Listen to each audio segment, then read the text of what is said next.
This is an archaeological excavation that has been carried out by the Antiquities Authority and was commissioned by the Eredivisie Foundation over the last 8 years. Here we see a crew which has been constantly digging this site 5 days a week over the last 8 years.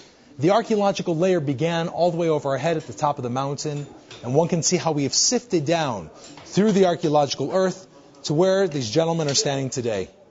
This archaeological earth has uncovered some of the most important clues in Jerusalem's history.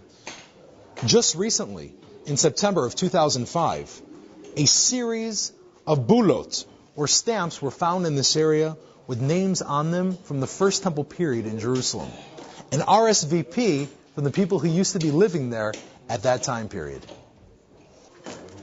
Here we can see and understand the dimensions of this room, with the far straight wall, this wall leaning out to our side, and a wall on the other side about 60 feet from us. Over this room stood a wooden dock. And the women of Jerusalem would stand on this dock and throw their buckets down to where these people are standing today, to an area at the time that was filled with water.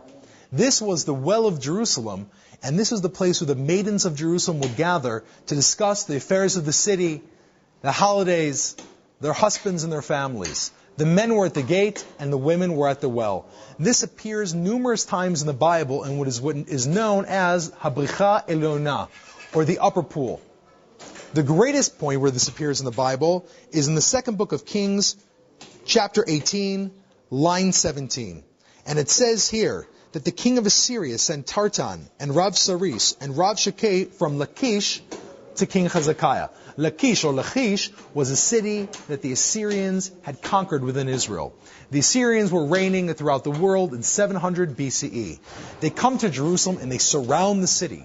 And according to the Assyrian tablets, they trap Chizkiyahu, King Hezekiah, in the city like a bird in a cage. According to the Bible, the Assyrian king, here we have to listen very carefully, the Assyrian king sends Rav-Shakeh, as it tells us, in the second book of Kings, chapter 18, line 17, he sends him to the entrance of the upper pool. This is the upper pool. And Rav-Shakeh stands at the entrance of this pool and yells out to the Jews who are standing along these walls to surrender before the Assyrian king. At this point, Isaiah the prophet comes down from the city.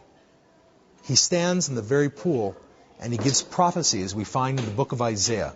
And he says, "Fear not, for the Assyrians will flee via the very same roads that they came." And in fact, there's a miracle that is recorded in the Bible that happens in this pool, where a plague smites the Assyrians and they flee back to their lands. And in fact, in tablets that were found in Assyria, in the palaces, it explains that the Assyrians surrounded Jerusalem, and then they left the city, and they left it intact. This is one of the most important places in the history of the Jewish people in Jerusalem.